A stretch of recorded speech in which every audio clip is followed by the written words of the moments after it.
Mr. Speaker, the President's Cabinet.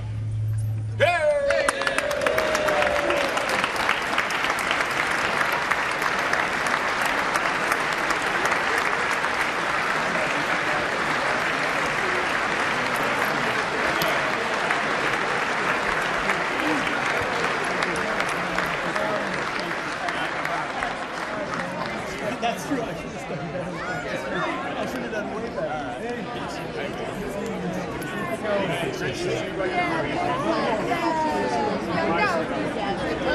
Secretary, can't wait to connect with you. You have so much to learn.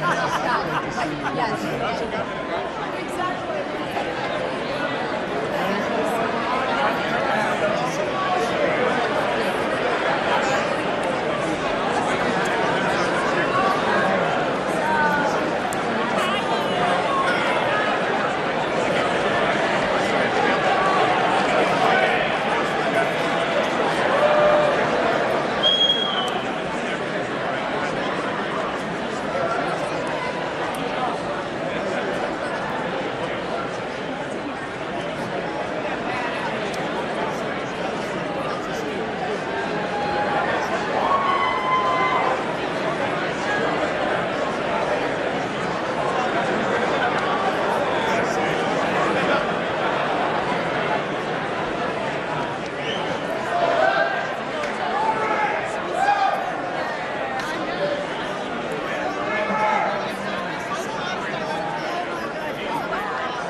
Mr. Speaker, the President of the United States.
Thank you.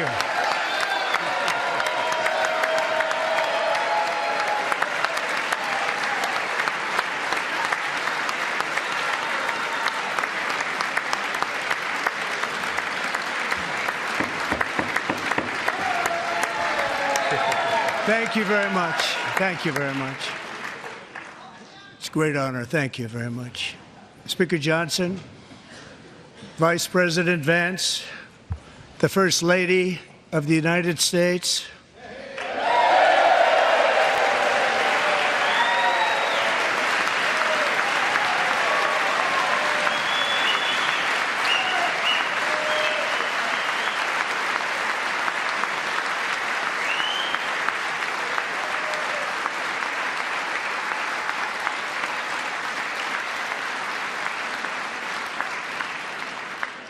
members of the United States Congress, thank you very much.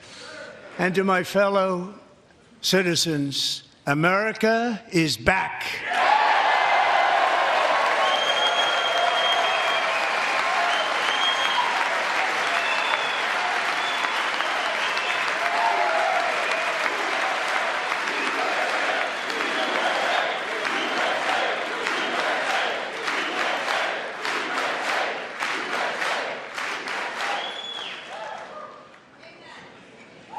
6 weeks ago, I stood beneath the dome of this Capitol and proclaimed the dawn of the golden age of America. From that moment on, it has been nothing but swift and unrelenting action to usher in the greatest and most successful era in the history of our country. We have accomplished more in 43 days than most administrations accomplished in 4 years or 8 years, and we are just getting started.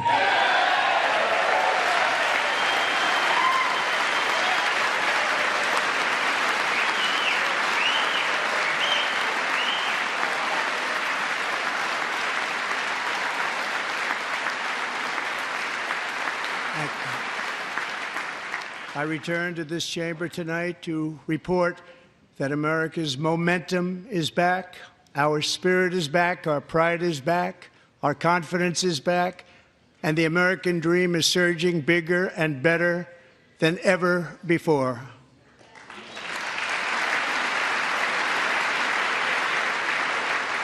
The American dream is unstoppable, and our country is on the verge of a comeback, the likes of which the world has never witnessed and perhaps will never witness again. There's never been anything like it. The presidential election of November 5th was a mandate like has not been seen in many decades. We won all 7 swing states, giving us an electoral college victory of 312 votes.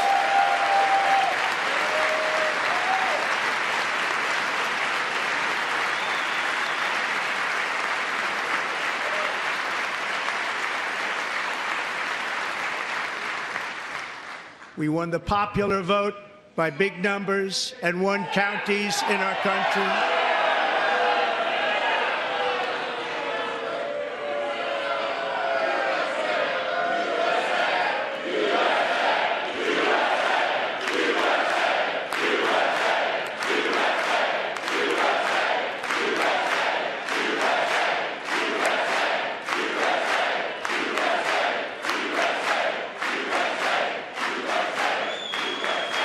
And won counties in our country, 2,700 to 525, on a map that reads almost completely red for Republican.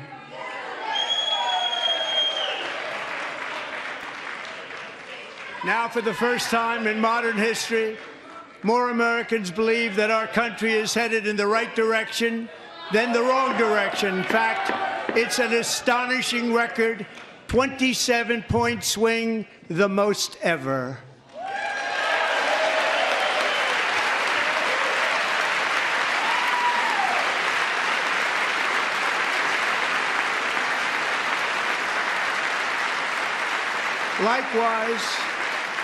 Small business optimism saw its single largest one-month gain ever recorded, a 41-point jump.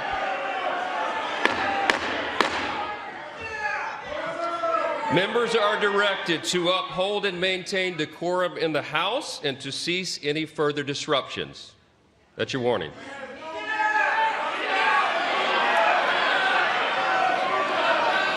Members are engaging in willful and continuing breach of decorum, and the chair is prepared to direct the Sergeant-at-Arms to restore order to the joint session.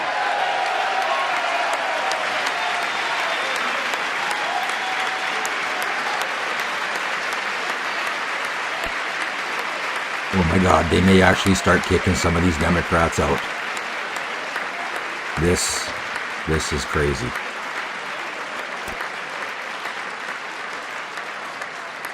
Mr. Green, take your seat. Take your seat, sir. Take your seat. Finding that members continue to engage in willful and concerted disruption of proper decorum, the chair now directs the Sergeant-at-Arms to restore order. Remove this gentleman from the chamber.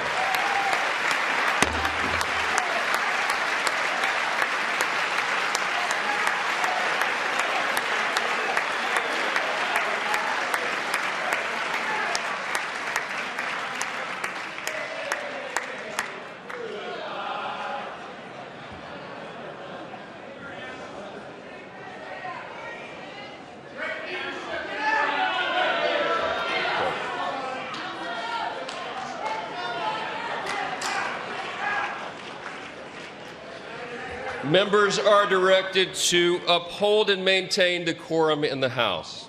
Mr. President, you continue. Thank you.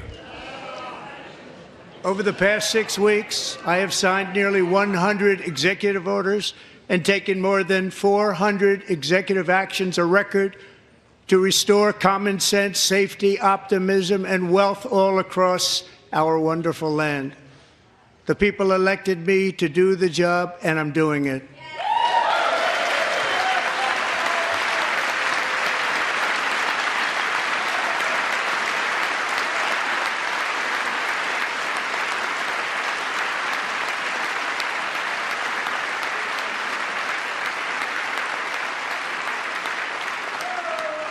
In fact, it has been stated by many that the first month of our presidency, it's our presidency, is the most successful in the history of our nation.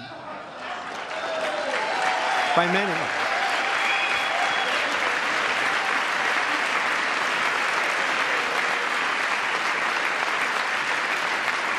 And what makes it even more impressive is that, do you know who number 2 is? George Washington. How about that? How about it? I don't know about that list, but we'll take it. Within hours of taking the oath of office, I declared a national emergency on our southern border, and I deployed the U.S. military and Border Patrol to repel the invasion of our country. And what a job they've done.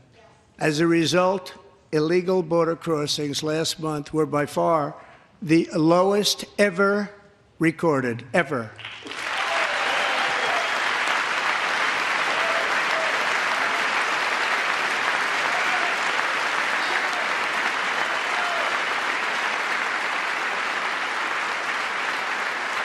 They heard my words and they chose not to come. Much easier that way. In comparison, under Joe Biden, the worst president in American history, there were hundreds of thousands of illegal crossings a month, and virtually all of them, including murderers, drug dealers, gang members, and people from mental institutions and insane asylums, were released into our country. Who would want to do that? This is my 5th such speech to Congress. And once again, I look at the Democrats in front of me, and I realize there is absolutely nothing I can say to make them happy or to make them stand or smile or applaud. Nothing I can do. I could find a cure to the most devastating disease, a disease that would wipe out entire nations, or announce the answers to the greatest economy in history or the stoppage of crime to the lowest levels ever recorded. And these people sitting right here will not clap, will not stand, and certainly will not cheer for these astronomical achievements. They won't do it, no matter what. Five times I've been up here. It's very sad, and it just shouldn't be this way.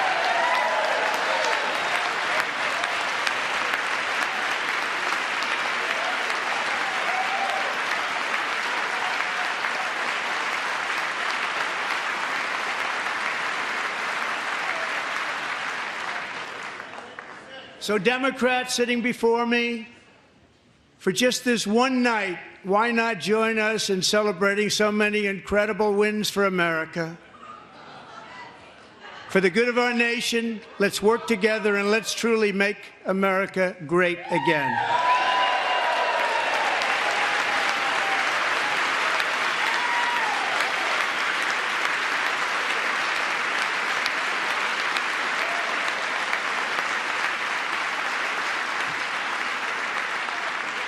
Every day, my administration is fighting to deliver the change America needs to bring a future that America deserves, and we're doing it.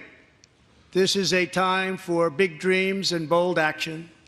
Upon taking office, I imposed an immediate freeze on all federal hiring, a freeze on all new federal regulations, and a freeze on all foreign aid.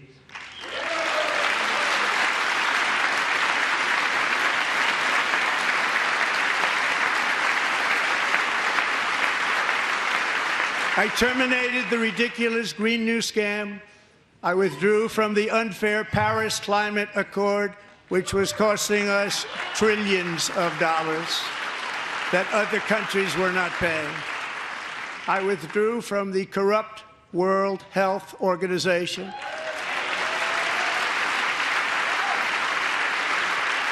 And I also withdrew from the anti-American UN Human Rights Council.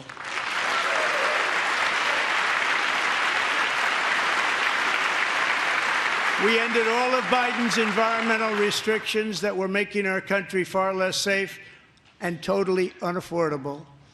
And importantly, we ended the last administration's insane electric vehicle mandate, saving our auto workers and companies from economic destruction.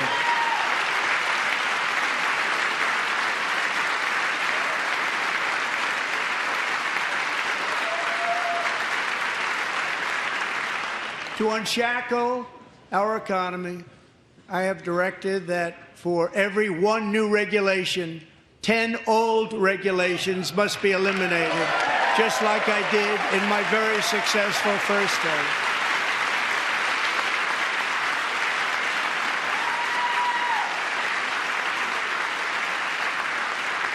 And in that first term, we set records on ending unnecessary rules and regulations like no other president had done before. We ordered all federal workers to return to the office. They will either show up for work in person or be removed from their job.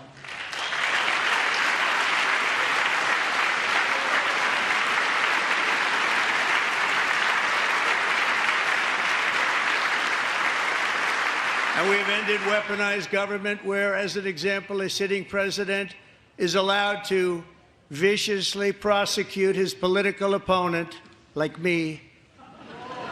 How did that work out? Not too good. Not too good.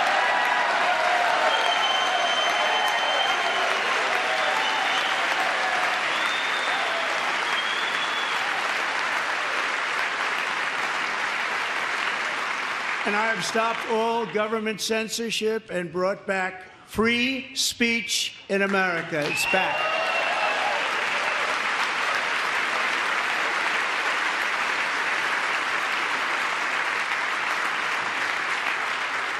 And 2 days ago, I signed an order making English the official language of the United States of America.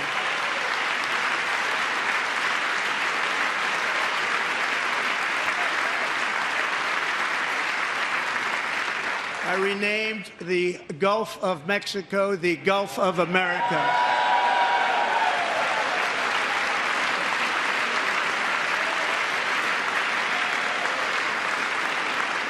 And likewise, I renamed, for a great president, William McKinley, Mount McKinley again.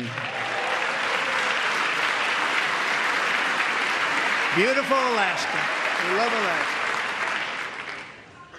We've ended the tyranny of so-called diversity, equity, and inclusion policies all across the entire federal government and indeed the private sector and our military. And our country will be woke no longer.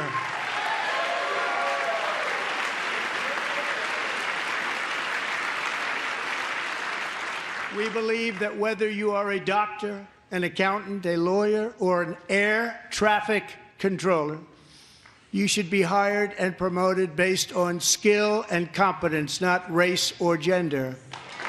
Very important.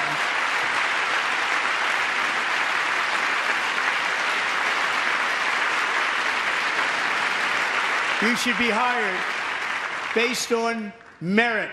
And the Supreme Court, in a brave and very powerful decision, has allowed us to do so. Thank you. Thank you very much. Thank you. We have removed the poison of critical race theory from our public schools, and I signed an order making it the official policy of the United States government that there are only two genders, male and female.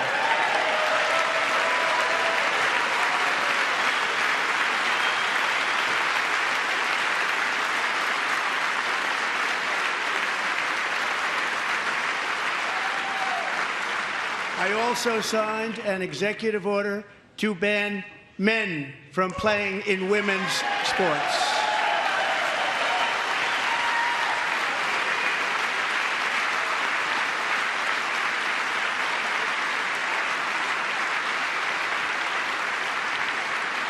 Three years ago, Peyton McNabb was an all-star high school athlete, one of the best, preparing for a future in college sports.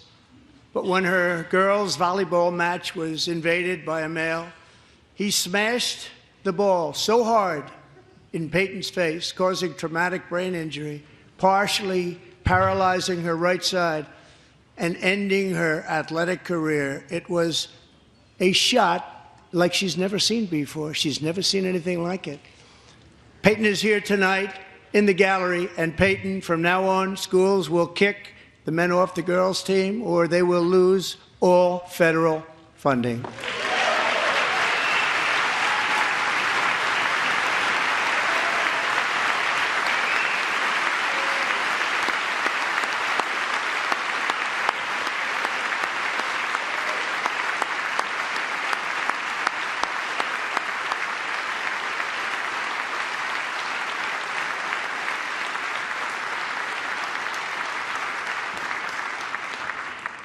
And if you really want to see numbers, just take a look at what happened in the women's boxing, weightlifting, track and field, swimming, or cycling, where a male recently finished a long-distance race 5 hours and 14 minutes ahead of a woman for a new record by 5 hours.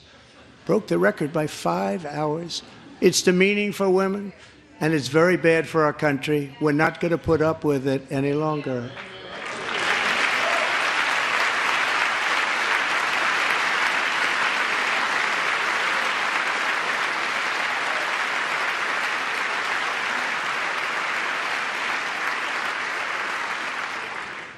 What I have just described is only a small fraction of the common sense revolution that is now, because of us, sweeping the entire world.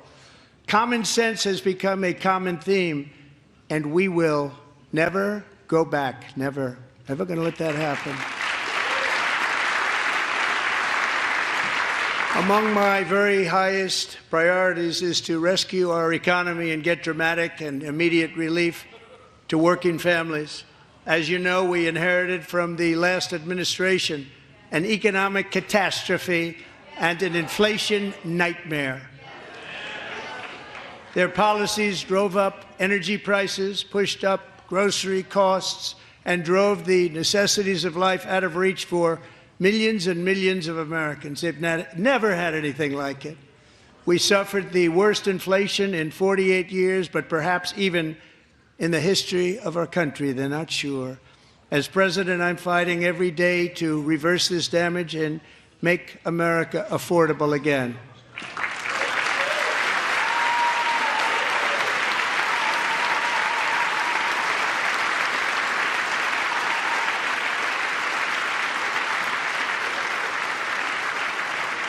Joe Biden especially let the price of eggs get out of control. The egg price is out of control, and we're working hard to get it back down. Secretary, do a good job on that. You inherited a total mess from the previous administration. Do a good job.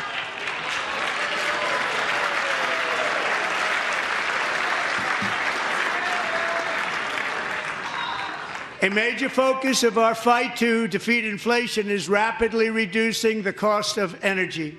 The previous administration cut the number of new oil and gas leases by 95%, slowed pipeline construction to a halt, and closed more than 100 power plants. We are opening up many of those power plants right now.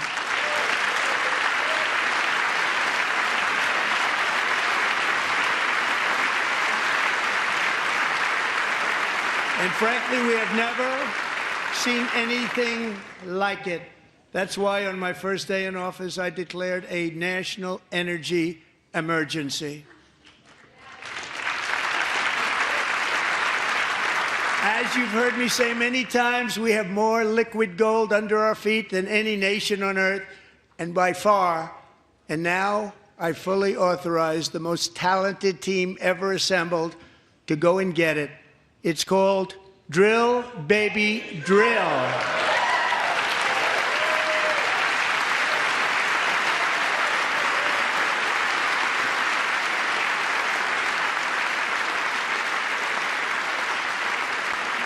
My administration is also working on a gigantic natural gas pipeline in Alaska, among the largest in the world, where Japan, South Korea, and other nations want to be our partner with investments of trillions of dollars each. There's never been anything like that one. It will be truly spectacular. It's all set to go. The permitting is gotten. And later this week, I will also take historic action to dramatically expand production of critical minerals and rare earths here in the USA.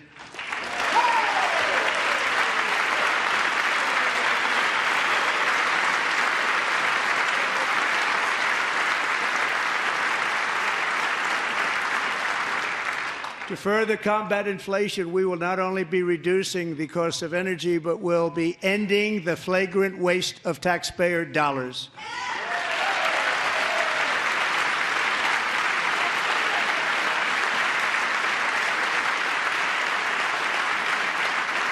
And to that end, I have created the brand new Department of Government Efficiency, DOGE. Perhaps you've heard of it. Perhaps.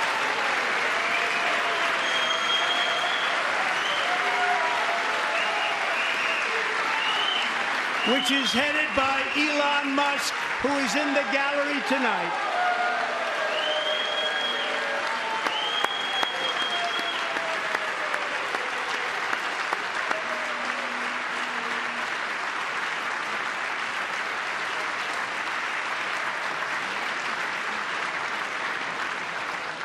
Thank you, Elon. He's working very hard. He didn't need this. He didn't need this. Thank you very much. We appreciate it. Everybody here, even this side, appreciates it, I believe. They just don't want to admit that. Just listen to some of the appalling waste we have already identified. $22 billion from HHS to provide free housing and cars for illegal aliens.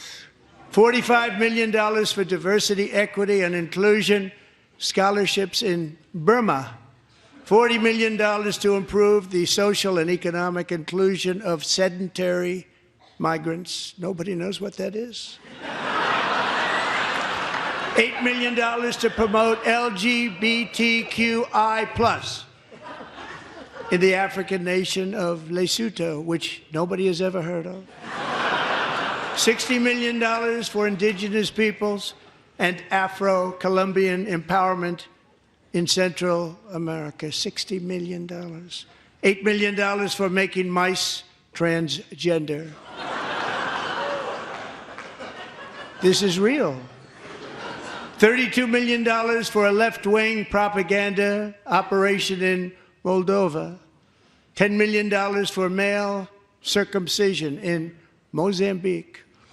$20 million for the Arab Sesame Street in the Middle East. It's a program. $20 million for a program. $1.9 billion to recently created Decarbonization of Homes Committee, headed up, and we know she's involved. Just at the last moment, the money was passed over by a woman named Stacey Abrams. Have you ever heard of her? A $3.5 million consulting contract for lavish fish monitoring. $1.5 million for voter confidence in Liberia. $14 million for social cohesion in Mali. $59 million for illegal alien hotel rooms in New York City. He's a real estate developer. He's done very well. $250,000 to increase vegan local climate action innovation in Zambia. $42 million for social and behavior change in Uganda. $14 million for improving public procurement in Serbia. $47 million for improving learning outcomes in Asia. Asia's doing very well with learning. We know what we're doing. We should use it ourselves. And $101 million for DEI contracts at the Department of Education. The most ever paid, nothing even like it. Under the Trump administration, all of these scams, and they're far worse, but I didn't think it was appropriate to talk about them. They're so bad. Many more have been found out and exposed and swiftly terminated by a group of very intelligent, mostly young people, headed up by Elon, and we appreciate it. We found hundreds of billions of dollars of fraud.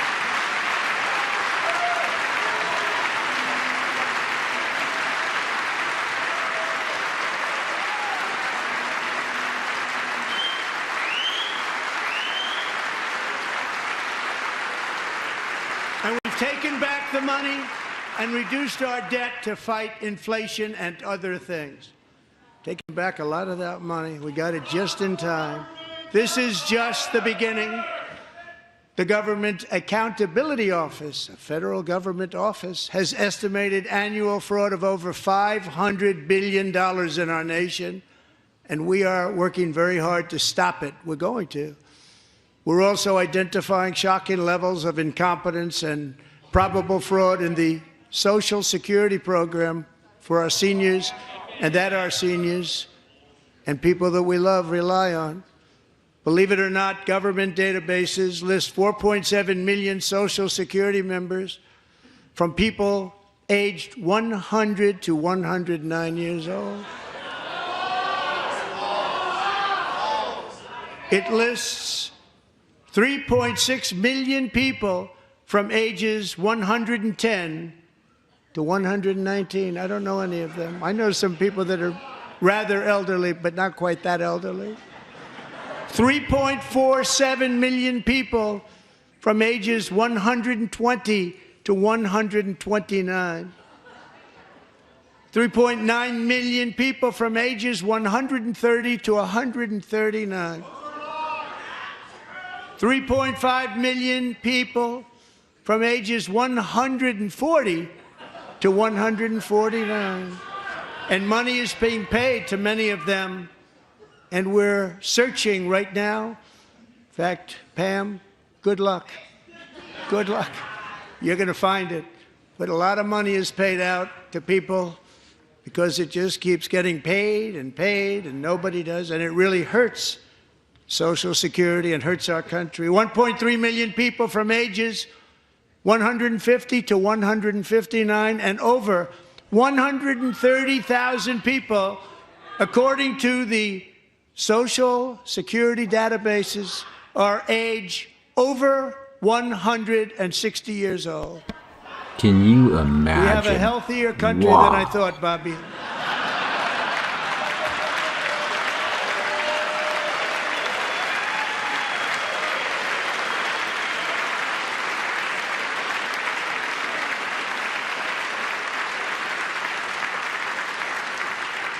Including, to finish, 1,039 people between the ages of 220 and 229, one person between the age of 240 and 249, and one person is listed at 360 years of age. That must be Nancy Pelosi. More than 100 years older than our country. But we're going to find out where that money's going, and it's not going to be pretty. By slashing all of the fraud, waste, and theft we can find, we will defeat inflation, bring down mortgage rates, lower car payments and grocery prices, protect our seniors, and put more money in the pockets of American families. Don't be afraid to type in the live chat there, ladies and gentlemen. I'd love to hear your opinions.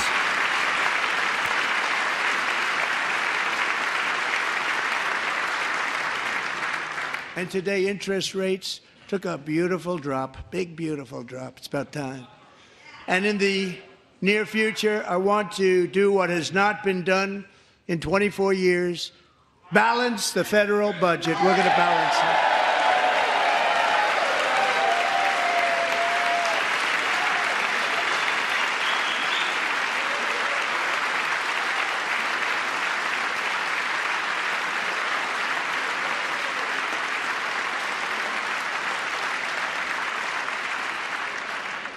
With that goal in mind, we have developed in great detail what we are calling the Gold Card, which goes on sale very, very soon. For $5 million, we will allow the most successful job-creating people from all over the world to buy a path to U.S. citizenship. It's like the Green Card, but better and more sophisticated. And these people will have to pay tax in our country. They won't have to pay tax from where they came. The money that they've made, you wouldn't want to do that, but they have to pay tax, create jobs. They'll also be taking people out of colleges and paying for them so that we can keep them in our country instead of having them being forced out. Number one, at the top school, as an example, being forced out and not being allowed to stay and create tremendous numbers of jobs and great success for a company out there. So while we take out the criminals, killers, traffickers, and child predators who are allowed to enter our country under the open border policy of these people, the Democrats, the Biden administration, the open border insane policies that you've allowed to destroy our country, we will now bring in brilliant, hardworking, job-creating people. They're going to pay a lot of money, and we're going to reduce our debt with that money.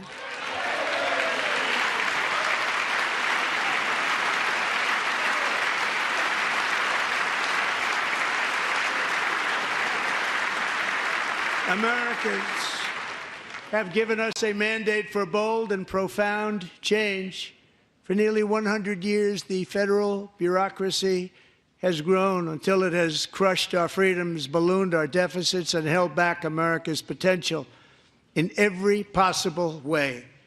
The nation founded by pioneers and risk-takers now drowns under millions and millions of pages of regulations and debt. Approvals that should take 10 days to get instead take 10 years, 15 years, and even 20 years before you're rejected. Meanwhile, we have hundreds of thousands of federal workers who have not been showing up to work.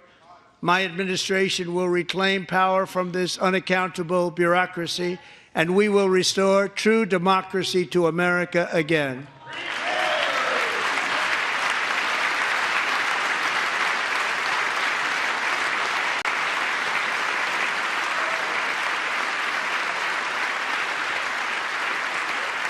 And any federal bureaucrat who resists this change will be removed from office immediately. Because we are draining the swamp. It's very simple. And the days of rule by unelected bureaucrats are over.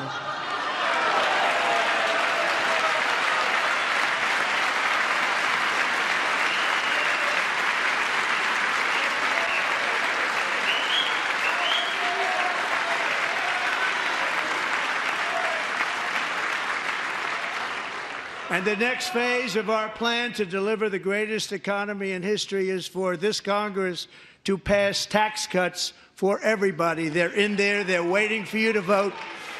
And I'm sure that the people on my right, I don't mean the Republican right, but my right here, I'm sure you're going to vote for those tax cuts, because otherwise I don't believe the people will ever vote you into office. So I'm doing you a big favor by telling you that. But I know this group is going to be voting for the tax.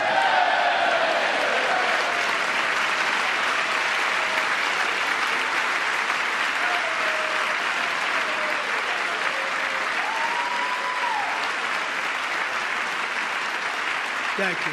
It's a very, very big part of our plan. We had tremendous success in our first term with it. A very big part of our plan. We're seeking permanent income tax cuts all across the board.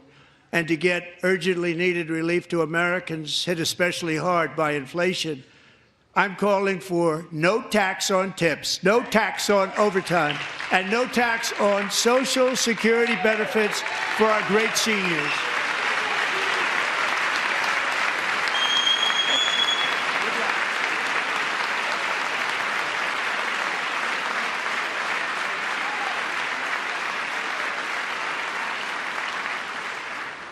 And I also want to make interest payments on car loans tax deductible, but only if the car is made in America.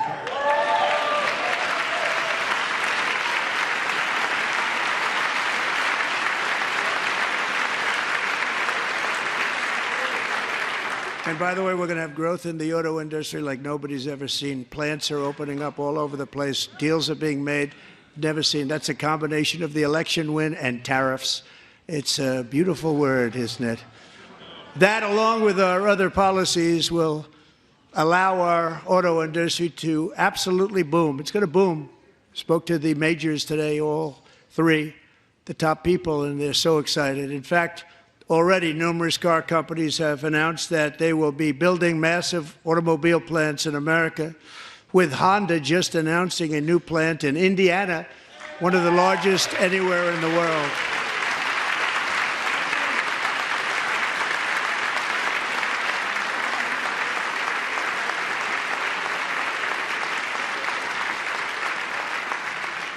And this has taken place since our great victory on November 5th, a date which will hopefully go down as one of the most important in the history of our country.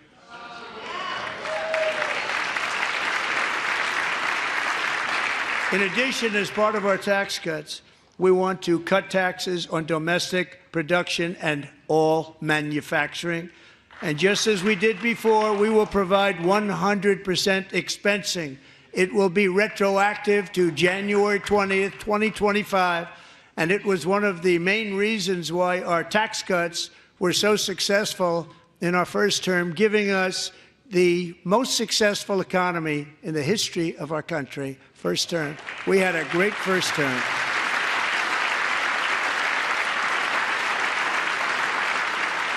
If you don't make your product in America, however, under the Trump administration, you will pay a tariff, and in some cases, a rather large one.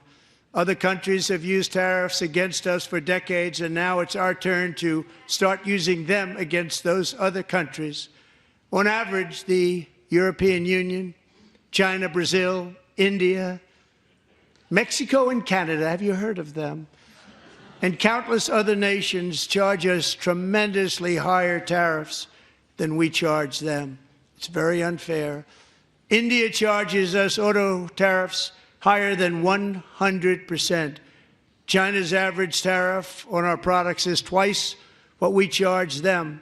And South Korea's average tariff is 4 times higher. Think of that, 4 times higher. And we give so much help militarily and in so many other ways to South Korea, but that's what happens. This is happening by friend and foe. This system is not fair to the United States and never was, and so on April 2nd, I wanted to make it April 1st, but I didn't want to be accused of April Fool's Day. That's not, just one day was cost us a lot of money. But we're going to do it in April. I'm a very superstitious person. April 2nd, reciprocal tariffs kick in. And whatever they tariff us, other countries, we will tariff them. That's reciprocal, back and forth. Whatever they tax us, we will tax them. If they do non-monetary tariffs to keep us out of their market, then we will do non-monetary barriers to keep them out of our market. There's a lot of that, too. They don't even allow us in their market. We will take in trillions and trillions of dollars and create jobs like we have never seen before. I did it with China, and I did it with others, and the Biden administration couldn't do anything about it because there was so much money they couldn't do anything about it. We have been ripped off for decades by nearly every country on earth, and we will not let that happen any longer.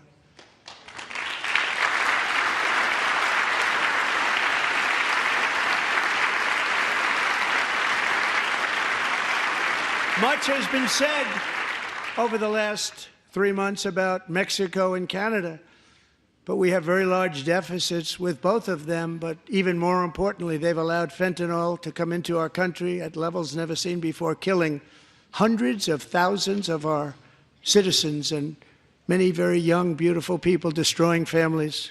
Nobody's ever seen anything like it.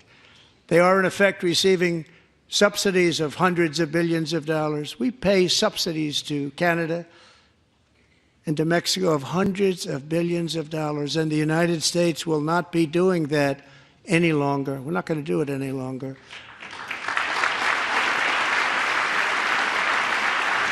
Thanks to our America First policies we're putting into place, we have had $1.7 trillion of new investment in America in just the past few weeks. The combination of the election and our economic policies that people of SoftBank, one of the most brilliant anywhere in the world, announced a $200 billion investment. OpenAI and Oracle, Larry Ellison, announced $500 billion investment, which they wouldn't have done if Kamala had won. Apple announced $500 billion investment. Tim Cook called me. He said, I cannot spend it fast enough. It's going to be much higher than that, I believe. They'll be building their plants here instead of in China.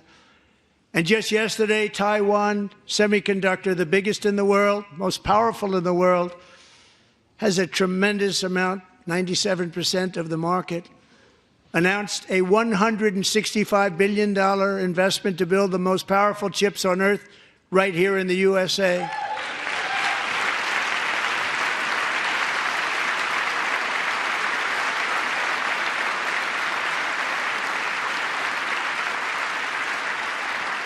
And we're not giving them any money. Your CHIPS Act is a horrible, horrible thing. We give hundreds of billions of dollars, and it doesn't mean a thing. They take our money and they don't spend it. All that meant to them, we're giving them no money. All that was important to them was they didn't want to pay the tariffs, so they came and they're building, and many other companies are coming. We don't have to give them money. We just want to protect our businesses and our people.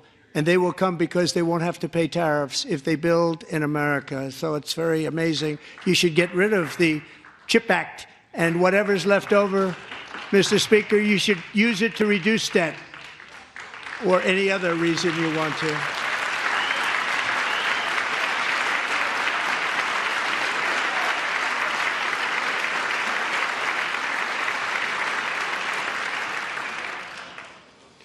Our new trade policy will also be great for the American farmer. I love the farmer. Who will now be selling into our home market, the USA, because nobody is going to be able to compete with you. because there's goods that come in from other countries and companies. They're really in a bad position in so many different ways. They're uninspected. They may be very dirty and disgusting, and they come in and they pour in, and they hurt our American farmers. The tariffs will go on agricultural product coming into America, and our farmers, starting on April 2nd, it may be a little bit of an adjustment period. We had that before when I made the deal with China, $50 billion of purchases, and I said, just bear with me, and they did. They did. Probably have to bear with me again, and this will be even better. That was great. The problem with it was that Biden didn't enforce it. He didn't enforce it. $50 billion of purchases, and we were doing great, but Biden did not enforce it, and it hurt our farmers. But our farmers are going to have a field day right now. So to our farmers, have a lot of fun. I love you too. I love you too. It's all going to happen.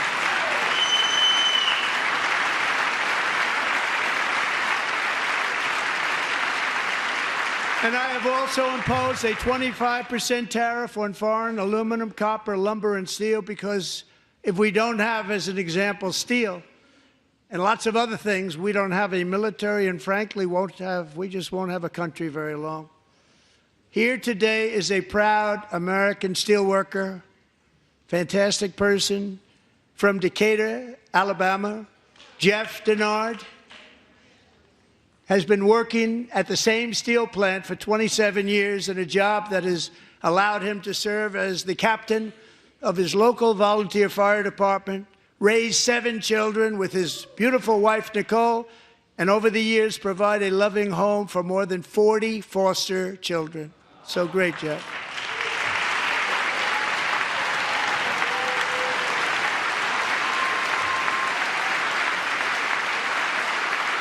Thank you, Jeff.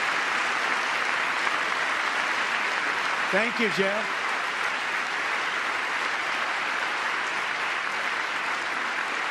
Stories like Jeff's remind us that tariffs are not just about protecting American jobs. They're about protecting the soul of our country. Tariffs are about making America rich again and making America great again, and it's happening, and it will happen rather quickly. There'll be a little disturbance, but we're okay with that. It won't be much. No, you're not. Oh. And look where Biden took us, very low, the lowest we've ever been. Jeff, I want to thank you very much. And I also want to recognize another person who has devoted herself to foster care community. She works so hard on it. A very loving person, our magnificent First Lady of the United States.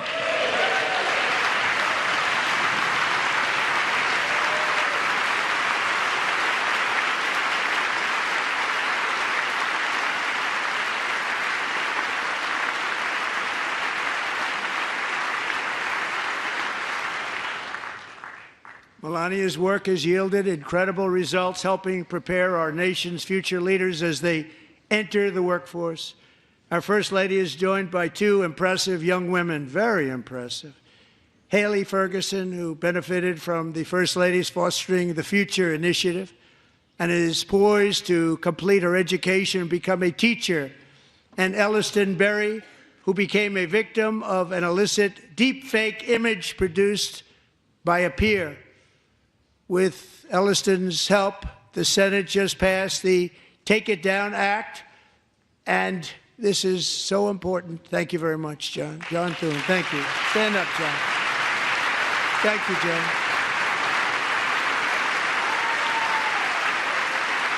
Thank you all very much.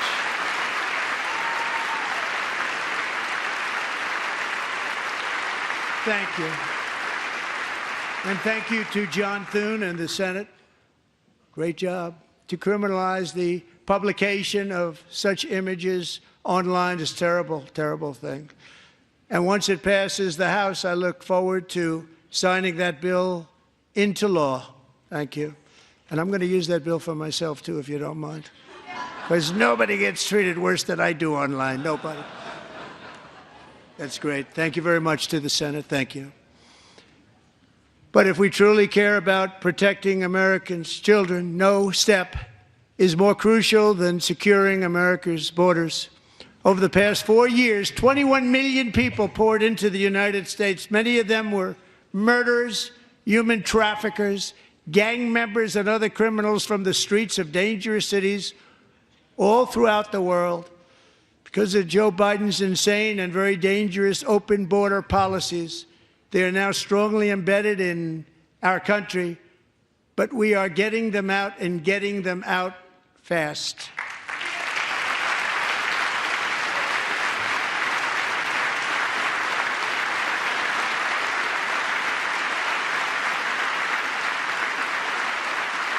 And I want to thank Tom Homan and Christy. I want to thank you and Paul of Border Patrol. I want to thank you. What a job they've all done. Everybody, Border Patrol, ICE, law enforcement in general is incredible. We have to take care of our law enforcement. Have to.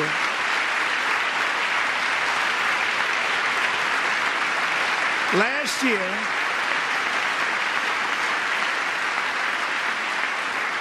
a brilliant 22-year-old nursing student named Laken Riley, the best in her class, admired by everybody, went out for a jog on the campus of the University of Georgia. That morning, Laken was viciously attacked, assaulted, beaten, brutalized, and horrifically murdered. Laken was stolen from us by a savage illegal alien gang member who was arrested while trespassing across Biden's open southern border and then set loose into the United States under the heartless policies of that failed administration. It was indeed a failed administration.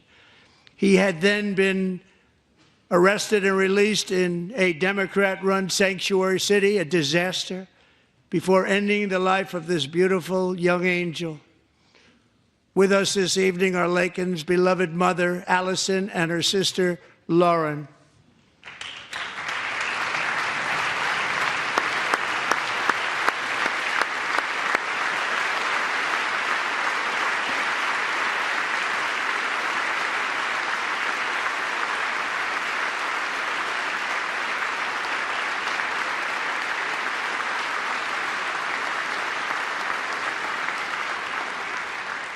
Last year, I told Laken's grieving parents that we would ensure their daughter would not have died in vain. That's why the very first bill I signed into law as your 47th president mandates the detention of all dangerous criminal aliens who threaten public safety. It's a very strong, powerful act.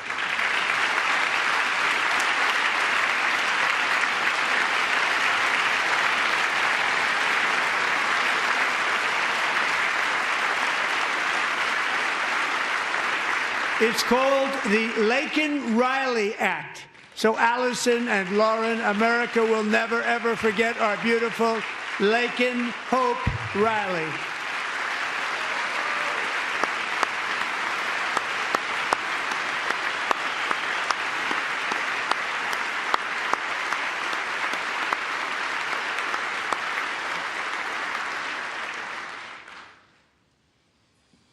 Thank you very much. Since taking office, my administration has launched the most sweeping border and immigration crackdown in American history, and we quickly achieved the lowest numbers of illegal border crossers ever recorded. Thank you.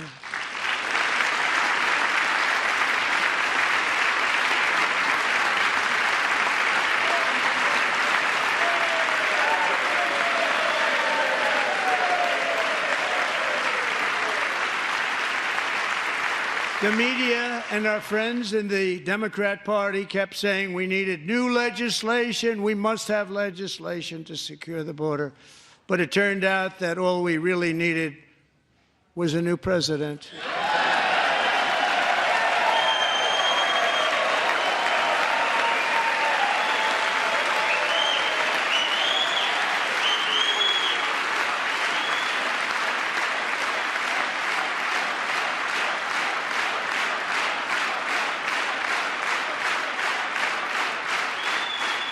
Thank you. Joe Biden didn't just open our borders, he flew illegal aliens over them to overwhelm our schools, hospitals, and communities throughout the country.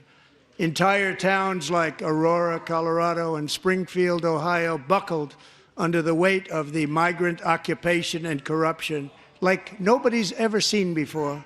Beautiful towns destroyed.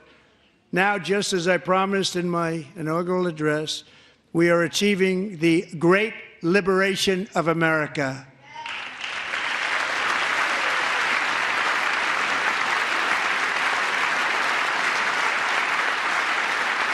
But there still is much work to be done. Here tonight is a woman I have gotten to know, Alexis Nungari from Houston.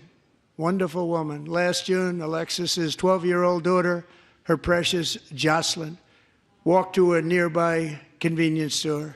She was kidnapped, tied up, assaulted for 2 hours under a bridge, and horrifically murdered.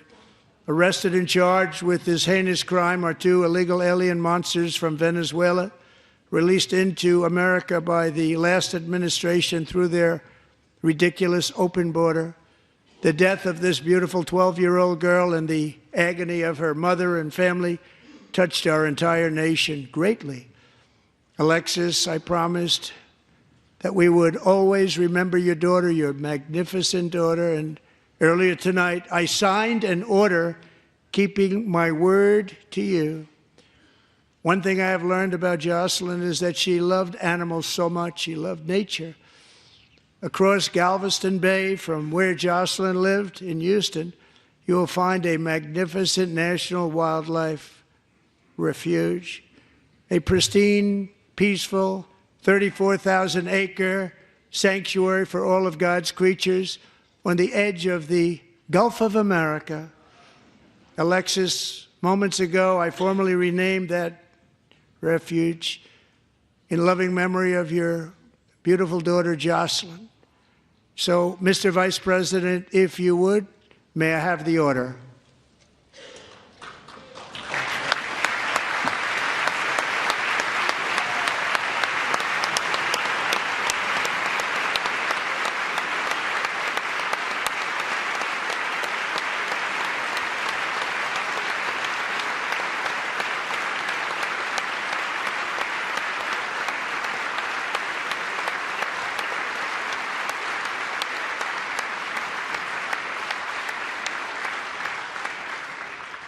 Thank you very much. All 3 savages charged with Jocelyn and Lakin's murders were members of the Venezuelan prison gang, the toughest gang, they say, in the world, known as Tren de Aragua. 2 weeks ago, I officially designated this gang, along with MS-13 and the bloodthirsty Mexican drug cartels, as foreign terrorist organizations.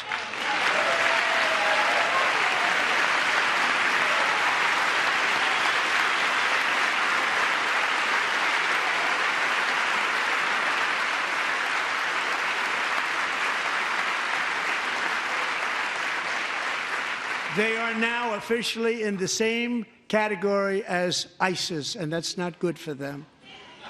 Countless thousands of these terrorists were welcomed into the U.S. by the Biden administration. But now every last one will be rounded up and forcibly removed from our country, or, if they're too dangerous, put in jails, standing trial in this country, because we don't want them to come back ever. With us this evening is a warrior on the front lines of that battle, Border Patrol Agent Roberto Ortiz. Great guy.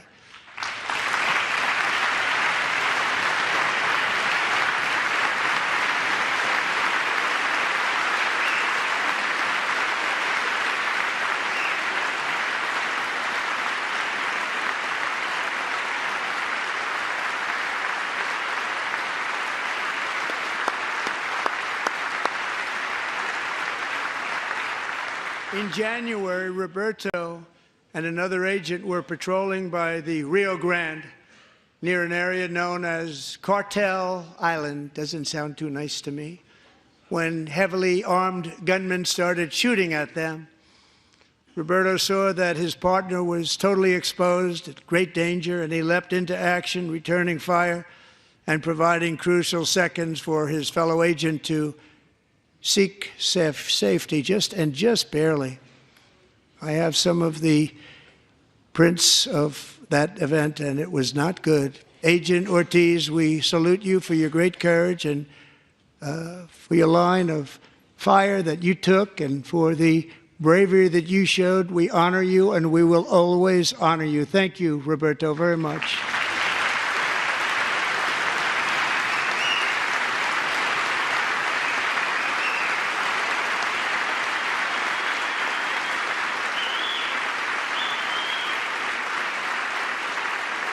Thank you, Roberto.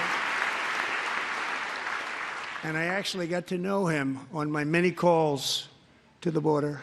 He's a great gentleman. The territory to the immediate south of our border is now dominated entirely by criminal cartels that murder, rape, torture, and exercise total control. They have total control over a whole nation, posing a grave threat to our national security. The cartels are waging war on America, and it's time for America to wage war on the cartels, which we are doing.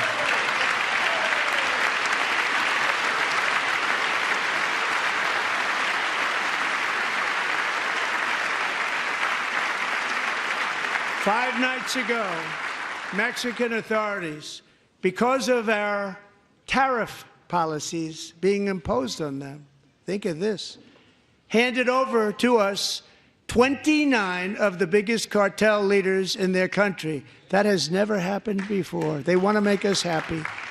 First time ever. But we need Mexico and Canada to do much more than they've done, and they have to stop the fentanyl and drugs pouring into the USA. They're going to stop it.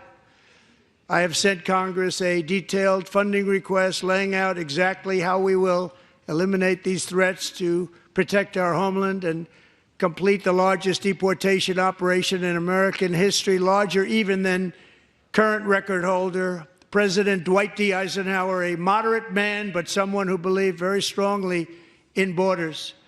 Americans expect Congress to send me this funding without delay so I can sign it into law. So, Mr. Speaker, John Thune, both of you, I hope you're going to be able to do that, Mr. Speaker. Thank you.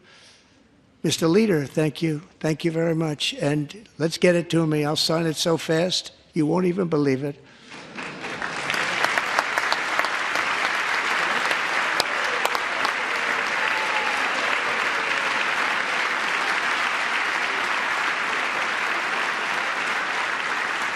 And as we reclaim our sovereignty, we must also bring back law and order to our cities and towns.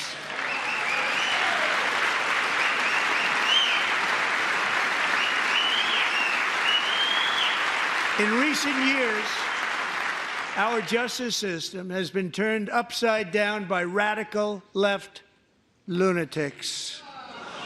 Many jurisdictions virtually ceased enforcing the law against dangerous repeat offenders while weaponizing law enforcement against political opponents like me.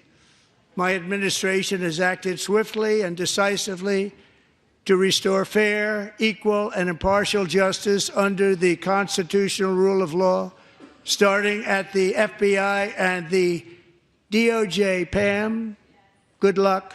Cash, wherever you may be, good luck. Good luck. Pam Bondi. Good luck. So important. Going to do a great job. Cash, thank you.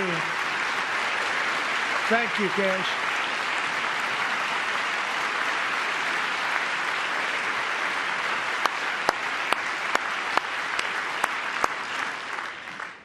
They've already started very strong. They're going to do a fantastic job. You're going to be very proud of them.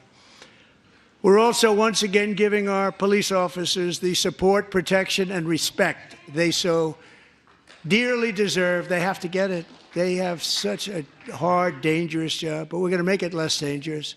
The problem is the bad guys don't respect the law, but they're starting to respect it, and they soon will respect it. This also includes our great fire departments throughout the country. Our firemen and women are unbelievable people, and we'll never forget them.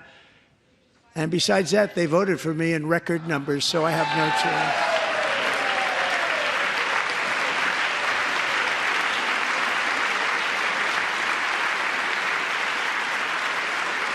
1 year ago this month, 31-year-old New York police officer Jonathan Diller, unbelievably wonderful person and a great officer, was gunned down at a traffic stop on Long Island. I went to his funeral.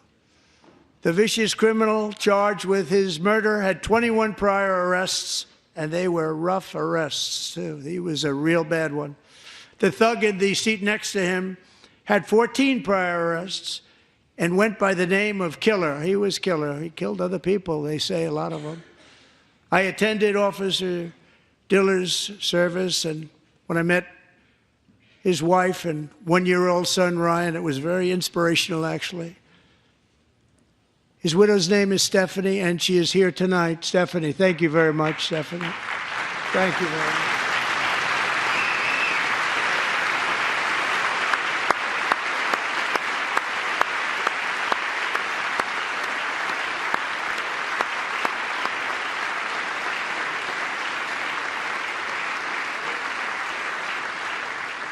Stephanie, we're going to make sure that Ryan knows his dad was a true hero, New York's finest, and we're going to get these cold-blooded killers and repeat offenders off our streets, and we're going to do it fast.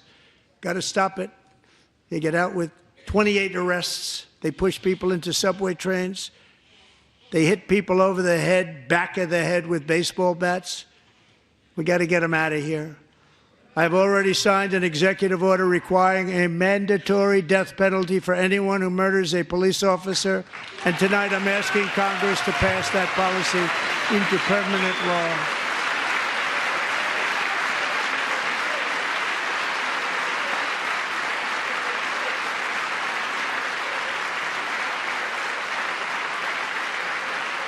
I'm also asking for a new crime bill getting tough on repeat offenders while enhancing protections for America's police officers so they can do their jobs without fear of their lives being totally destroyed. They don't want to be killed. We're not going to let them be killed. Joining us in the gallery tonight is a young man who truly loves our police. His name is DJ Daniel. He is 13 years old, and he has always dreamed of becoming a police officer.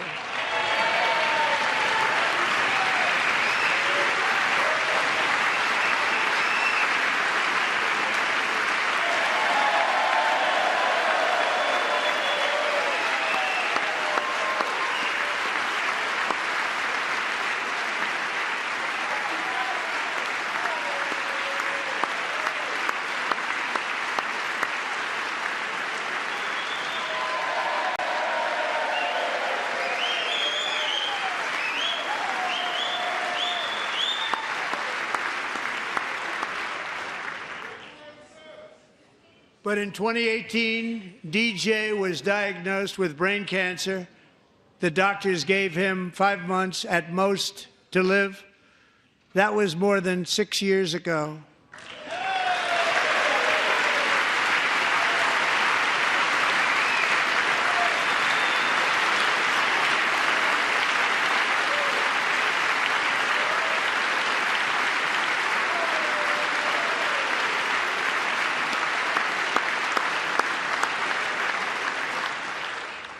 Since that time, DJ and his dad have been on a quest to make his dream come true, and DJ has been sworn in as an honorary law enforcement officer, actually a number of times. The police love him, the police departments love him.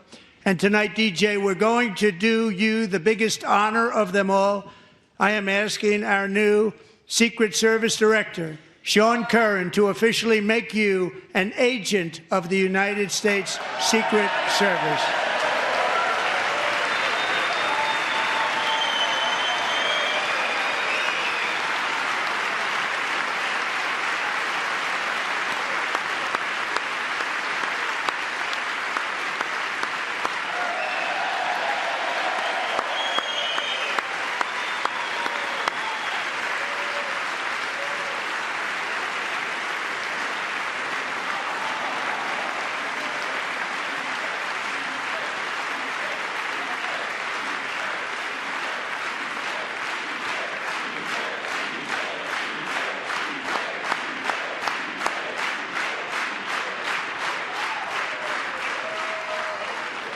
DJ. DJ's doctors believe his cancer likely came from a chemical he was exposed to when he was younger. Since 1975, rates of child cancer have increased by more than 40%. Reversing this trend is one of the top priorities for our new presidential commission to make America healthy again, chaired by our new Secretary of Health and Human Services, Robert F. Kennedy, Jr.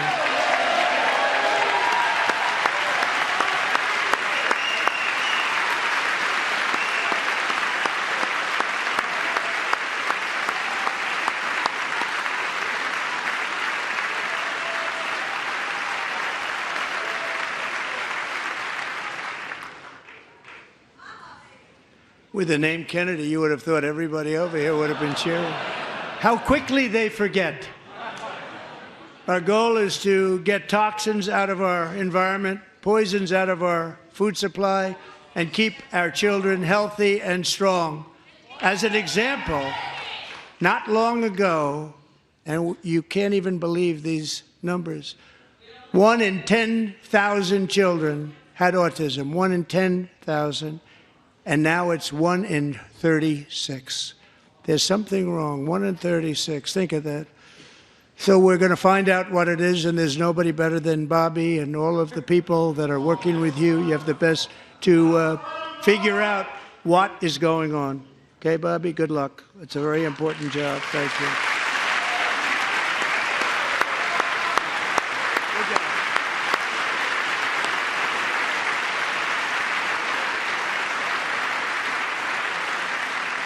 Thank you.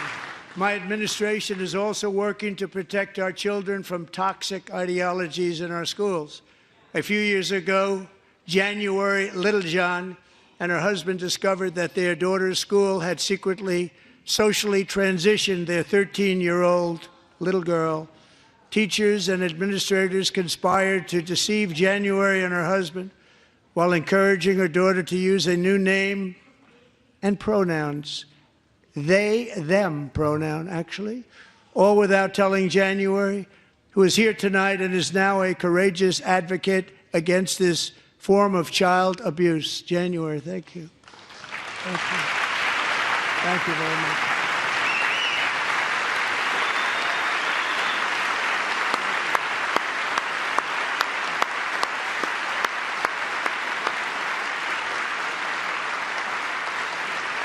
Thank you. Stories like this are why, shortly after taking office, I signed an executive order banning public schools from indoctrinating our children with transgender ideology.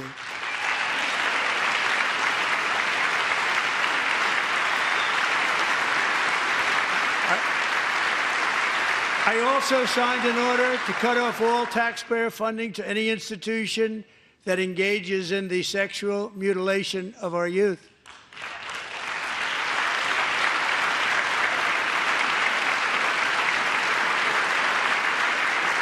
And now I want Congress to pass a bill permanently banning and criminalizing sex changes on children and forever ending the lie that any child is trapped in the wrong body. This is a big lie.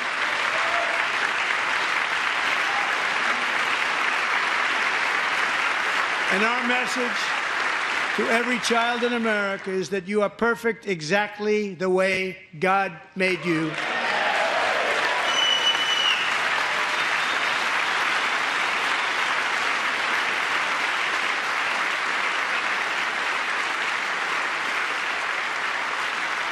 Because we're getting wokeness out of our schools and out of our military, and it's already out, and it's out of our society. We don't want it. Wokeness is trouble. Wokeness is bad. It's gone. It's gone. And we feel so much better for it, don't we? Don't we feel better? Our service members won't be activists and ideologues. They will be fighters and warriors. They will fight for our country. And Pete, congratulations. Secretary of Defense, congratulations.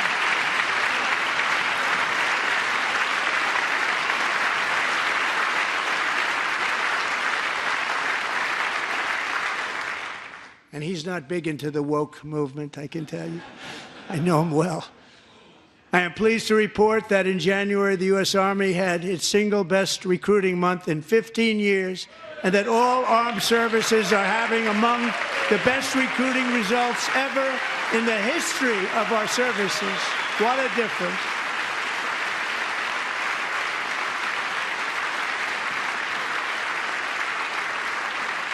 And you know, it was just a few months ago where the results were exactly the opposite. We couldn't recruit anywhere. We couldn't recruit. Now we're having the best results just about that we've ever had. What a tremendous turnaround. It's really a beautiful thing to see. People love our country again. It's very simple. They love our country, and they love being in our military again. So it's a great thing, and thank you very much. Great job. Thank you.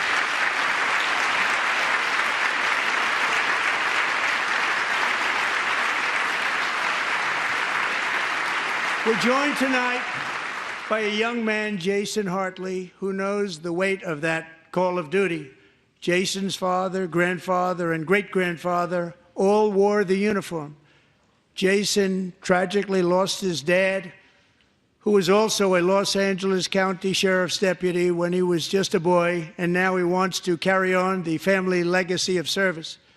Jason is a senior in high school, a six-letter varsity athlete, a really good athlete, they say, a brilliant student with a 4.46, that's good, GPA. And his greatest dream is to attend the U.S. Military Academy at West Point.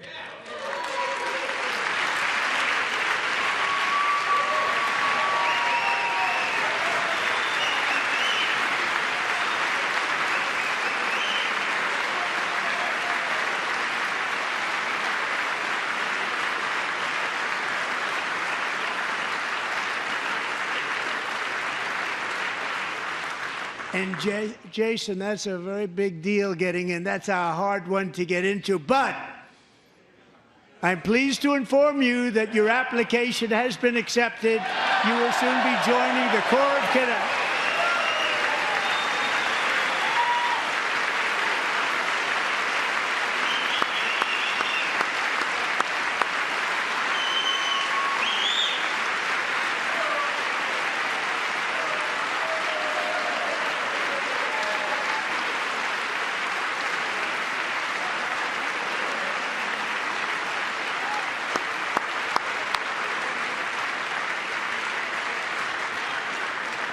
Thank you. Jason, you're going to be on the long gray line, Jason. As Commander-in-Chief, my focus is on building the most powerful military of the future. As a first step, I'm asking Congress to fund a state-of-the-art Golden Dome missile defense shield to protect our homeland, all made in the USA.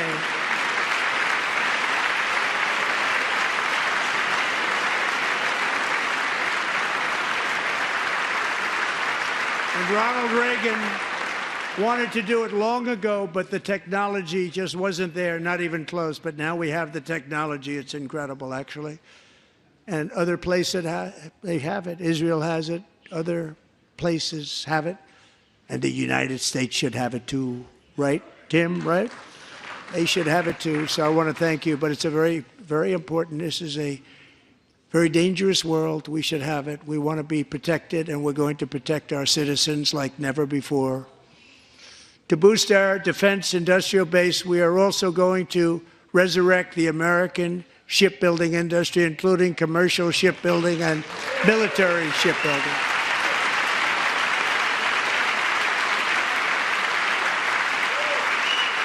And for that purpose, I am announcing tonight that we will create a new Office of Shipbuilding in the White House and offer special tax incentives to bring this industry home to America where it belongs. We used to make so many ships. We don't make them anymore very much, but we're going to make them very fast, very soon. It will have a huge impact. To further enhance our national security, my administration will be reclaiming the Panama Canal, and we've already started doing it.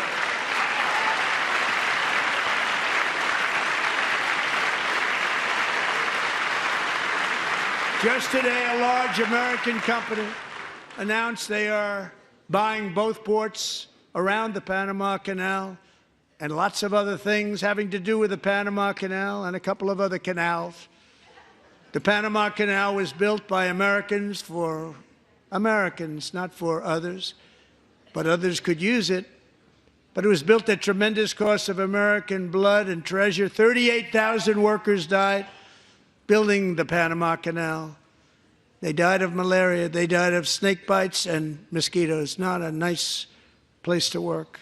They paid them very highly to go there, knowing there was a 25% chance that they would die. The most expensive project also that was ever built in our country's history, if you bring it up to modern day costs.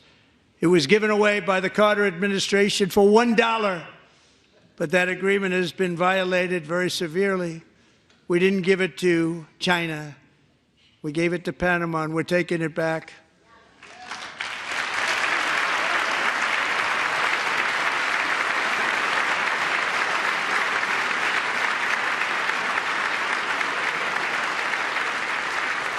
And we have Marco Rubio in charge. Good luck, Marco. Now, we know who to blame if anything goes wrong. Marco's been amazing, and he's going to do a great job. Think of it. He got 100 votes.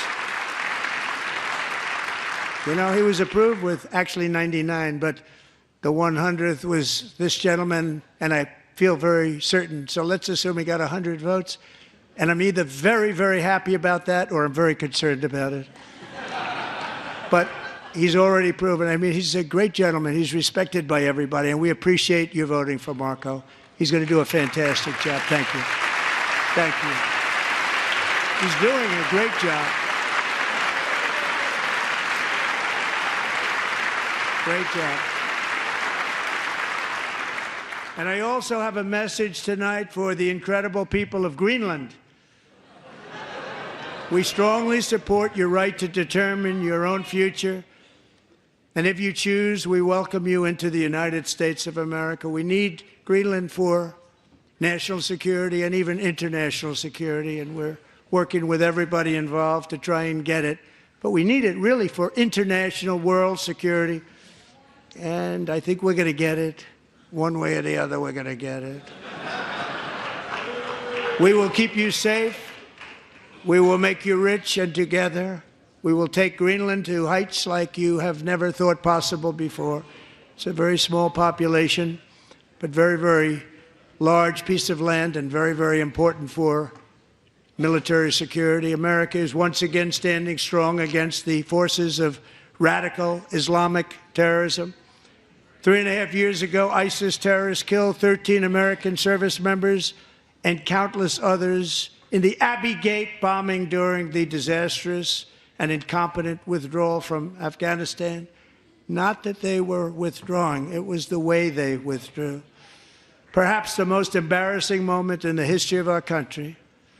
Tonight, I am pleased to announce that we have just apprehended the top terrorist responsible for that atrocity, and he is right now on his way here to face the swift sword of American justice.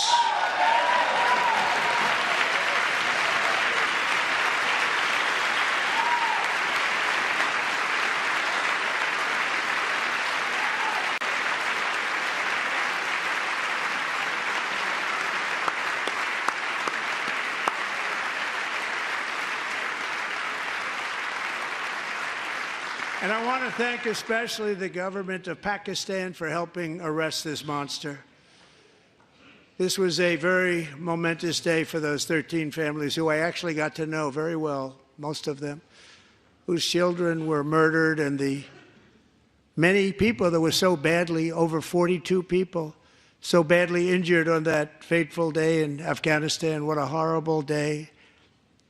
Such incompetence was shown that when Putin saw what happened, I guess he said, wow, maybe this is my chance. That's how bad it was.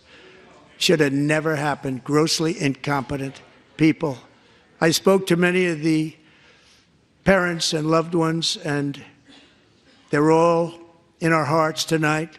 Just spoke to them on the phone. We had a big call Every one of them called, and everybody was on the line, and they did nothing but cry with happiness. They were very happy, as happy as you can be under those circumstances. Their child, brother, sister, son, daughter was killed for no reason whatsoever.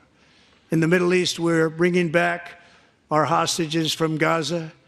In my first term, we achieved one of the most groundbreaking peace agreements in generations, the Abraham Accords.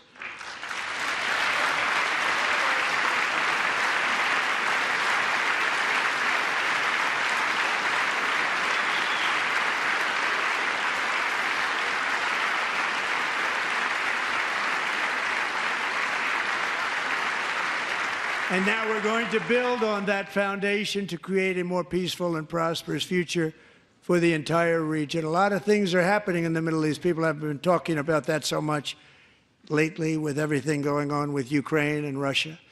But a lot of things are happening in the Middle East. It's a rough neighborhood, actually. I'm also working tirelessly to end the savage conflict in Ukraine. Millions of Ukrainians and Russians have been needlessly killed or wounded in this horrific and brutal conflict with no end in sight. The United States has sent hundreds of billions of dollars to support Ukraine's defense with no security, with no anything.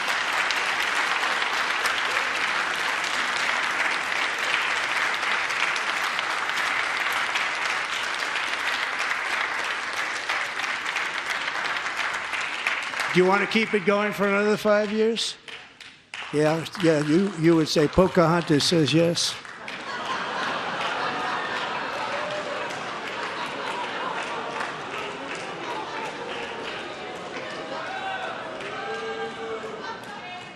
"2,000 people are being killed every single week.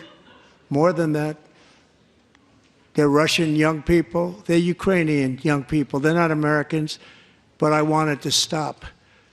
Meanwhile, Europe has sadly spent more money buying Russian oil and gas than they have spent on defending Ukraine, by far. Think of that. They've spent more buying Russian oil and gas than they have defending. And we've spent perhaps $350 billion, like taking candy from a baby. That's what happened. And they've spent $100 billion. What a difference that is. And we have an ocean separating us, and they don't. But we're getting along very well with them, and lots of good things are happening. Biden has authorized more money in this fight than Europe has spent by billions and billions of dollars. It's hard to believe that they wouldn't have stopped it and said, at some point, come on, let's equalize. You got to be equal to us. But that didn't happen. Earlier today, I received an important letter from President Zelensky of Ukraine. The letter reads, "Ukraine is ready to come to the negotiating table as soon as possible to bring lasting peace closer. Nobody wants peace more than the Ukrainians," he said. "My team and I stand ready to work under President Trump's strong leadership to get a peace that lasts. We do really value how much America has done to help Ukraine maintain its sovereignty and independence. Regarding the agreement on minerals and security, Ukraine is ready to sign it at any time that is convenient for you." I appreciate that he sent this letter, just got it a little while ago. Simultaneously, we've had serious discussions with Russia and have received strong signals that they are ready for peace. Wouldn't that be beautiful? Wouldn't that be beautiful?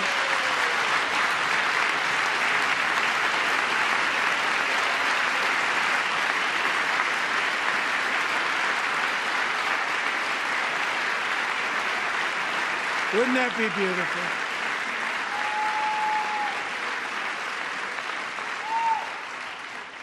It's time to stop this madness. It's time to halt the killing.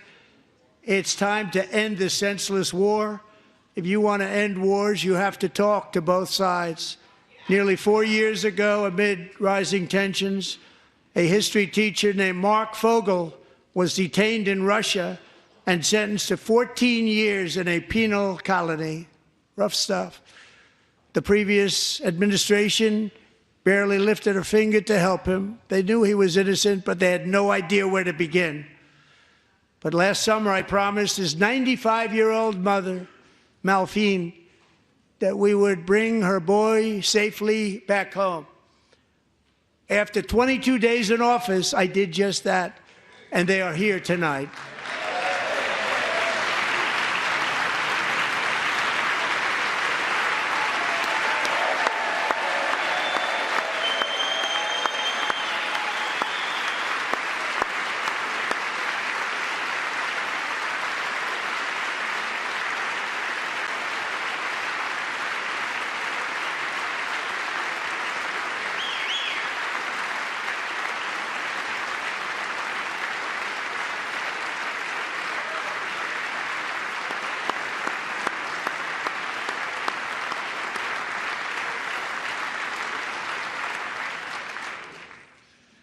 To Mark and his great mom, we are delighted to have you safe and sound and with us.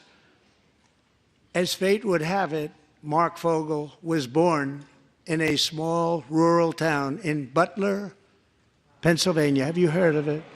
Where his mother has lived for the past 78 years. I just happened to go there last July 13th for a rally. That was not pleasant. And that is where I met his beautiful mom right before I walked onto that stage. And I told her I would not forget what she said about her son. And I never did I? Never forgot.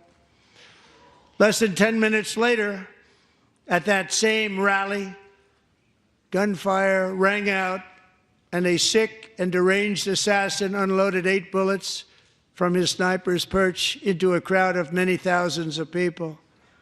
My life was saved by a fraction of an inch, but some were not so lucky. Corey Comparator was a firefighter, a veteran, a Christian, a husband, a devoted father, and above all, a protector. When the sound of gunshots pierced the air, it was a horrible sound. Corey knew instantly what it was and what to do. He threw himself on top of his wife and daughters and shielded them from the bullets with his own body. Corey was hit really hard. You know the story from there. He sacrificed his life to save theirs. 2 others, very fine people, were also seriously hit.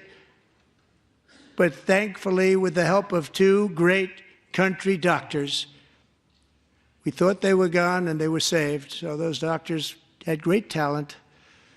We're joined by Corey's wife, Helen, who was his high school sweetheart, and their 2 beloved daughters, Allison and Kaylee. Thank you.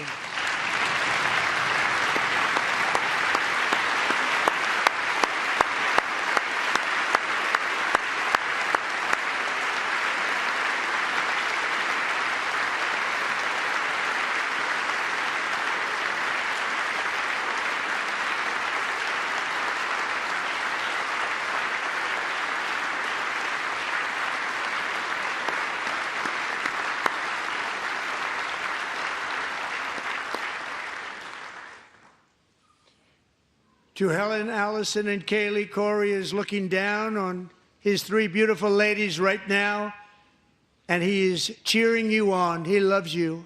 He is cheering you on. Corey was taken from us much too soon, but his destiny was to leave us all with a shining example of the selfless devotion of a true American patriot. It was love like Corey's that built our country, and it's love like Corey's that is going to make our country more majestic than ever before. I believe that my life was saved that day in Butler for a very good reason. I was saved by God to make America great again. I believe that. Thank you.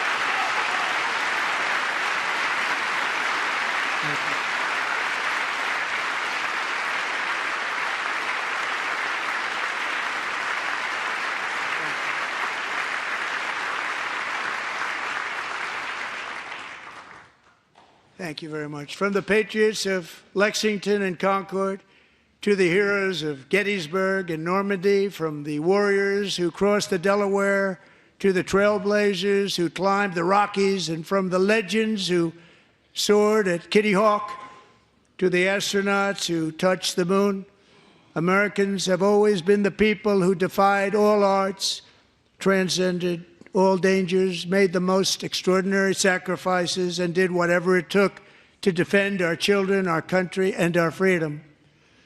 And as we have seen in this chamber tonight, that same strength, faith, love, and spirit is still alive and thriving in the hearts of the American people.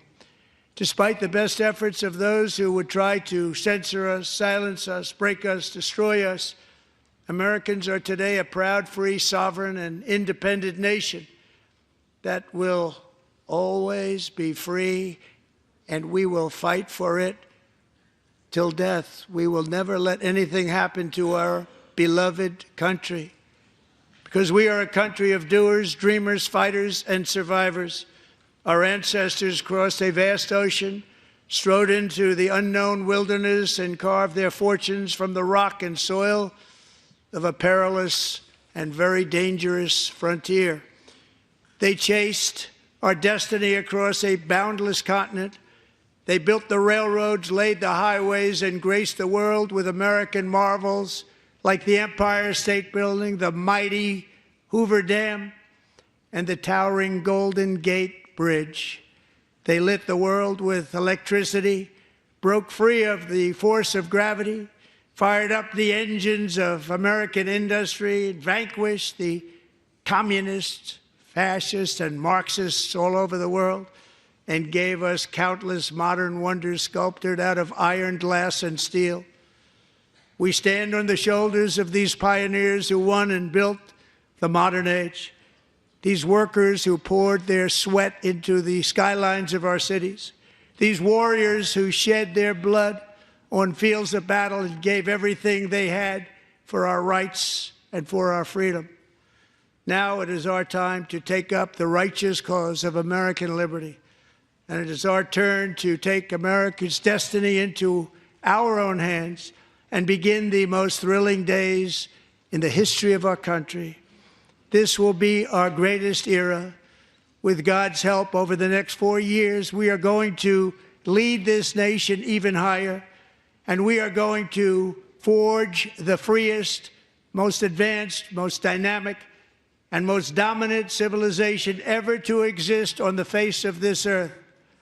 We are going to create the highest quality of life, build the safest and wealthiest and healthiest and most vital communities anywhere in the world. We are going to conquer the vast frontiers of science, and we are going to lead humanity into space and plant the American flag on the planet Mars and even far beyond.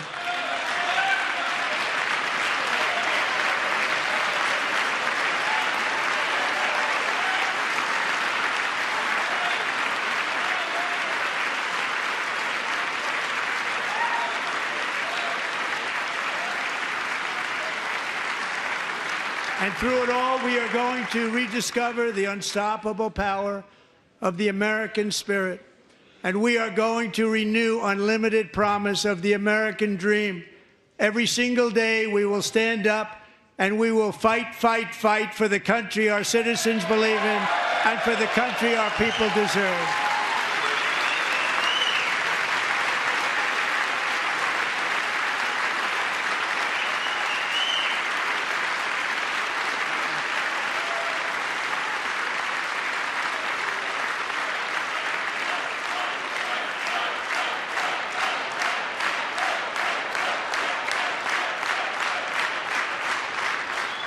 My fellow Americans, get ready for an incredible future, because the golden age of America has only just begun. It will be like nothing that has ever been seen before. Thank you, God bless you, and God bless America.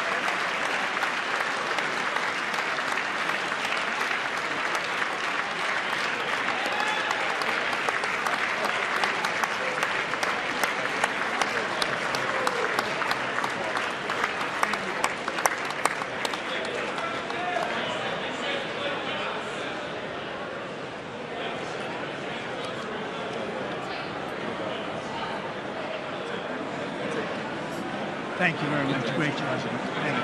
Great honor. Thank you. Thank you. Get this place going, all right? Thank you very much. Great honor. Thank you. Thank you, Mr. President. Thank you very much.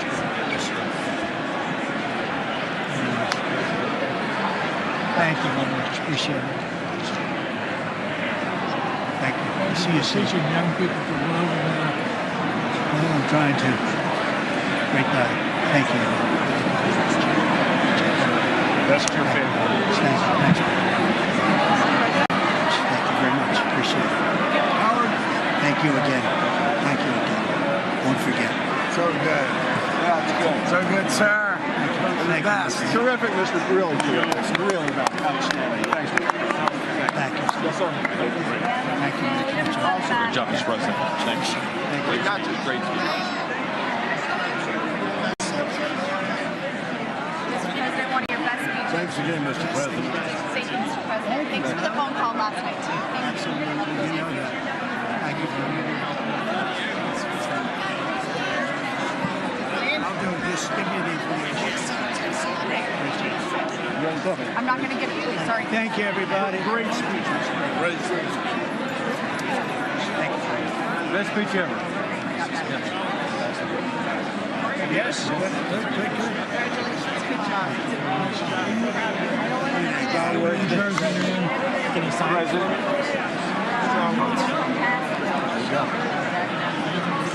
President Roger Williams, thanks for the call. I love Roger Williams. Thank you. You don't have to introduce yourself. Thank you, sir. Mr. President. I know you better than you do, Roger. Thank you so much. It's my great baseball. America Good is- job. Great job you're doing. America is back. Thank you so much, Welcome you Mr. back to President. Pennsylvania anytime, sir. They stood for. Thank you all. They stood for another country, not our country. That was phenomenal, sir. It's hard to believe, isn't it? That was fantastic, sir. That was amazing. Thank you very much. Thank you. Quick selfie. Mr. President. Good job, Mr. President. Great job. Thank you so much. Great speech. Great speech. Yes, sir. President back in Pennsylvania. Oh, they're just careful. I was saying it all. Absolutely. Great job, Mr. West Virginia loves you. Oh, good. How you doing? All right?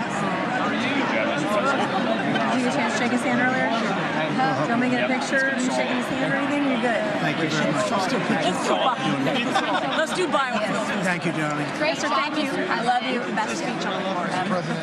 Yeah, it was so good. Thank you. So good. Hey, you rocked it, Mr. President. We're with you. 100% crushed. Thank you. Really good. It was Congratulations. awesome. Yeah. Best speech ever. Thank you. Mr. President, that was a great speech. That was awesome. God bless you. It was. Thank you. Great job. Let's go. Get down to that. You get down. Good luck. Yes, sir. Thank you. It's so great. Thank you, everybody. Good job. Thank you for mentioning God needs to help us. Thank you, Mr. It's President. true. Mr. President. Thank you. Thank you. Great speech. Great speech. Thanks for taking my call. Good luck. Yeah. My man. Thank you for standing You strong. really triggered those people. Tremendous, Mr. President. Thank Somebody you. did. Thank you so much. Thanks for the beneficial ownership end this week. That was Oh, a good yeah. one. Thanks for mentioning farmers. Well, we love our farmers. Thank you, man. Thank you, Mr. President. You earned this night. Thank you very much. Appreciate it. Worked hard. Thank you, man. Proud of you. Thank you, Mr. President. Thank you so much. Thank you. Great again, brother. Thank you. Good endorsement here. I did indeed. You better believe it. I did a good endorsement. President, home run. Thank you very much. job. Killed it. Thank you, Mr. President. Thank you, everybody. You did great. Thank you. Good job. Thank you. Great to see you. Slam dunk. You're doing good. Thank you, sir. You did amazing, per usual. Thank you. I'll see you. Thank you. Yes, sir. Thank you. Hey, cheese. Thank you. Love you, Mr. President. Yes. Thank you, everybody. Look at this beautiful. New congressman from Eastern Washington. We've never met. Oh, Michael that's Baumgartner. good. I was one of Mike Leach's best friends. Oh, that's He thinks good. very highly Mike of you. was, he was great. Tremendous. He was a great guy. Great What a speech. Great speech. Thank you. Thank you very much. Mr. Smith, you did a great job. Yeah, thank you. very Home much. run, Mr. Yes, President. my guy. Home run. Home run. That was a good one. President, good to see you, sir. Appreciate it. Good job. Thank you very much. Looking good. Look at him. I need to talk to you about some buildings, some public buildings. You let me know. I will. Thank you, sir. Mr. President.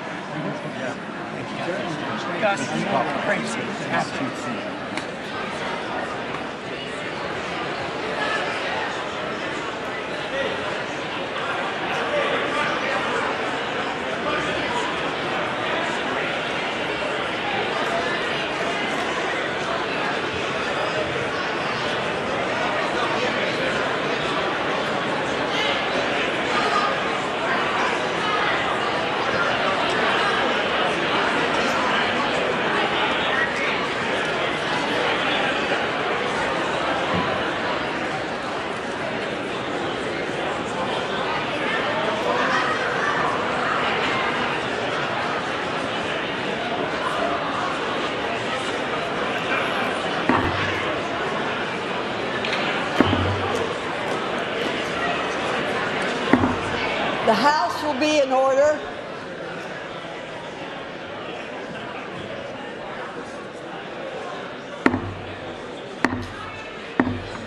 The House will be in order. For what purpose does the gentleman from Louisiana seek recognition?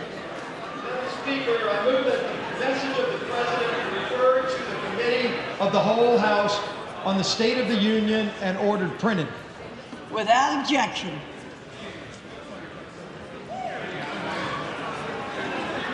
Does it?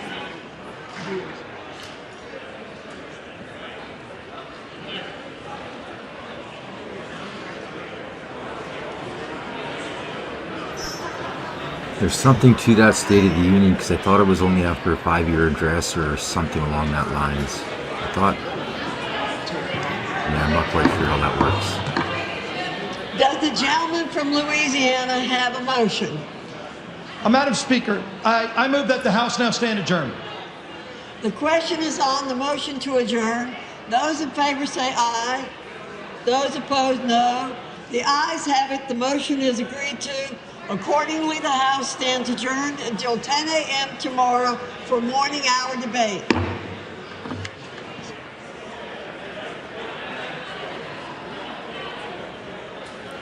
Well, there you have it, everybody. That would be that. Thank you so much for joining me on my first live stream.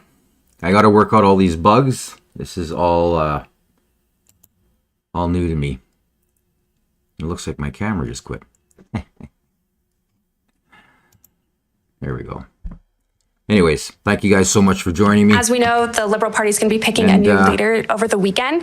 But yeah, until next time, I'll have the bugs worked out a little bit better. And as Prime Minister. Appreciate all the comments. Day. Welcome back to Moose and Loose. My name's David. Today we got Donald Trump putting in tariffs on Canadian goods, 25%. And with this, Justin Trudeau is retaliating, and this is escalating.